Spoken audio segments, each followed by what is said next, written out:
Assalamualaikum warahmatullahi wabarakatuh. Selamat pagi anak-anak. Berjumpa kembali dengan Pak Angga. Bagaimana kabarnya hari ini? Tetap sehat dan tetap semangat ya. Nah, kali ini kita akan belajar bersama-sama lagi materi tema ketiga tentang makanan sehat, subtema ketiga, pembelajaran pertama. Muatan atau materi yang akan kita pelajari pada pagi ini yaitu muatan bahasa Indonesia tentang menganalisis iklan elektronik dan muatan IPA tentang diagram sistem pencernaan manusia. Silahkan disimak di layar, sudah ada gambar seorang anak laki-laki yang terlihat sakit perut setelah mengkonsumsi makanan yang dia beli. Apa sebabnya? Nah, silahkan kita lihat percakapan antara Siti, Lani, dan teman-temannya. Lani, aku jadi teringat saat penyakit mahku kambuh beberapa waktu yang lalu. Siti, iya, aku juga masih ingat betapa pentingnya menjaga kesehatan pencernaan ya. Saat pencernaan kita sakit, pastinya tidak akan ada asupan makanan yang maksimal untuk tubuh kita. Dayu, kalau aku pernah merasakan sakit gigi, wah, aku betul-betul tidak bisa makan saat itu. Perut terasa melilit karena lapar, tetapi gusiku membengkak karena sakit gigi. Siti, betul, gigi merupakan bagian dari organ penyusun sistem pencernaan kita yang berada di rongga mulut. Gigi, lidah, dan ludah bekerja sama mencabik, memotong, dan menggerus makanan hingga berukuran kecil-kecil. Makanan yang sudah berukuran kecil tersebut dibolak-balik oleh lidah dan dengan bantuan ludah yang menyelubunginya. Makanan dapat dengan mudah meluncur ke dalam esofagus. Lani, kemudian esofagus dengan gerakan peristaltiknya membuat makanan terus bergerak dan pada akhirnya masuk ke dalam lambung yang dipenuhi dengan cairan asam lambung. Dayu, menarik sekali ya perjalanan makanan ini. Lani, jangan lupa saluran pencernaan membantu tubuh memperoleh zat-zat makanan yang dibutuhkan untuk tumbuh. Tanpa bantuan zat pencernaan, kita tidak akan berkembang dan tubuh kita tidak akan mampu melindungi fungsi-fungsi organ tubuh yang lain. Makanan dibutuhkan agar organ-organ tubuh mampu bekerja dengan baik.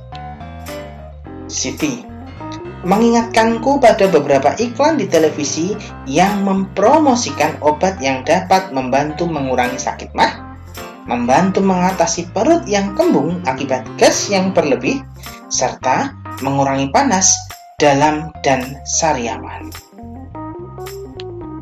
Nah, anak-anak, setelah kalian melihat percakapan antara Siti, Dayu, dan teman-temannya tadi, sekarang kita akan melihat contoh iklan di televisi tentang obat untuk mengatasi sakit pada sistem pencernaan kita.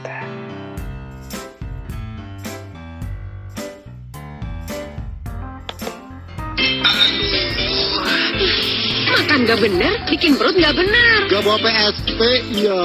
Untuk gangguan perut karena bakteri, makanan pedas, asam dan gas, segera atasi dengan minum PSP dalam satu saset pil-pil kecil alami. Atasi penyebab sakit perut hingga ke pelosok. Bagi ngomong yang benar, bagi beli. Perut gak benar, pilih yang benar, PSP. Ya, kalau kita lihat iklan tersebut, ya, itu adalah iklan tentang pil sakit perut atau disingkat PSP. Sekarang, mari kita analisis iklan tersebut. Yang pertama, jelaskan isi dari iklan tersebut. Sudah kita simak bareng-bareng, isinya adalah tentang produk obat sakit perut, yaitu pil sakit perut yaitu atau PSP. Kemudian, menurutmu keunggulan apa yang terdapat dalam produk iklan tersebut? keunggulan yang terdapat dalam iklan tersebut atau produknya yaitu pilnya berbentuk kecil alami dan mengatasi penyebab sakit perut. Ya. Kemudian, setelah kalian belajar untuk menganalisis iklan yang barusan, sekarang tugas kalian yaitu menganalisis 2 iklan berikut. Ini iklan pertama. Silahkan disimak baik-baik iklan pertama. Aduh, kan diare. Nih, Entrostop anak. Bila diare, minum Entrostop anak. Dengan bahan herbal, bantu kurangi frekuensi diare. Stop diare dengan Entrostop. Iya.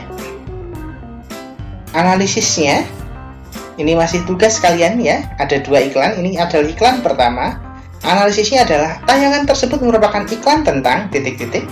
Apa kelebihan dari obat tersebut bila dibandingkan dengan obat yang lain, dan yang ketiga, apa yang membuat iklan tersebut menarik untuk ditonton. Oke, silahkan dilihat iklannya, kemudian diisi pertanyaan-pertanyaan tentang analisis iklan tersebut. Kemudian kita masuk ke iklan yang kedua. Iklan yang kedua, sudah siap ya? Oke, kita masuk iklan kedua.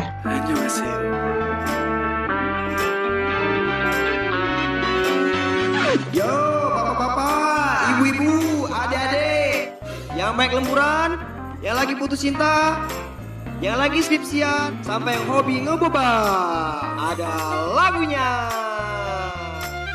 Di saat perihnya tiba, Roma selalu ada.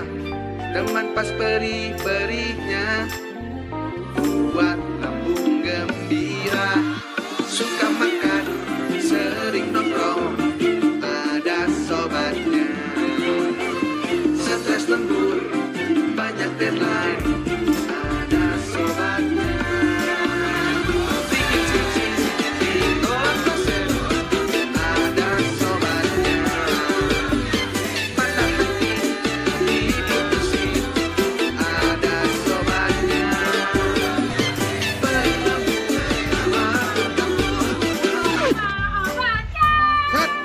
Ya ampun Bu, kalian kita lagi pada syuting Bu. Mundur. Yuk kita mulai lagi ya. Scene 3000, take me home, action.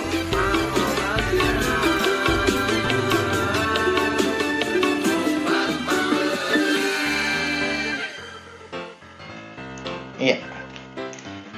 Ini adalah iklan kedua, ya. Silahkan iklan tersebut juga dianalisis, ya, tentang merupakan iklan apa, kemudian kelebihannya apa, dan apakah yang membuat iklan tersebut jadi menarik untuk ditonton, ya. Kemudian setelah kita menyimak tugas kalian, kemudian kita akan belajar lagi tentang diagram sistem pencernaan manusia. Seperti yang kalian pelajari di subtema pertama, organ pencernaan manusia itu terdiri dari mulut, kerongkongan atau esofagus, lambung, usus halus, usus besar, dan anus. Ya, jangan lupa ya, mulut, kerongkongan atau esofagus, lambung, usus halus, usus besar, dan anus. Jangan sampai terbalik atau urutannya tidak tepat ya, karena ini sudah satu urutan dari atas sampai ke bawah ya. Kemudian setelah organnya kita pelajari, kita akan belajar lagi proses pencernaannya ya. Pertama-tama makanan akan masuk ke dalam mulut. Di mulut makanan akan dihancurkan sehingga ukurannya akan menjadi lebih kecil ya. Proses penghancuran makanan di dalam mulut itu dilakukan oleh gigi ya, lidah, dan ludah ya, atau kita lebih kenal dengan proses pencernaan makanan secara mekanik di dalam mulut. Kemudian selain itu, di dalam mulut juga terjadi proses pencernaan makanan secara kimia, ya, yaitu dengan bantuan enzim. Kemudian setelah dari dalam mulut, kemudian makanan akan didorong ke dalam esofagus atau kerongkongan. Di esofagus, makanan akan langsung dipindahkan ke dalam lambung dengan gerakan yang dinamakan gerakan peristaltik. Ya. Kemudian makanan akan masuk ke dalam lambung. Di dalam lambung, makanan akan dipecah lagi dengan bantuan enzim. Ya.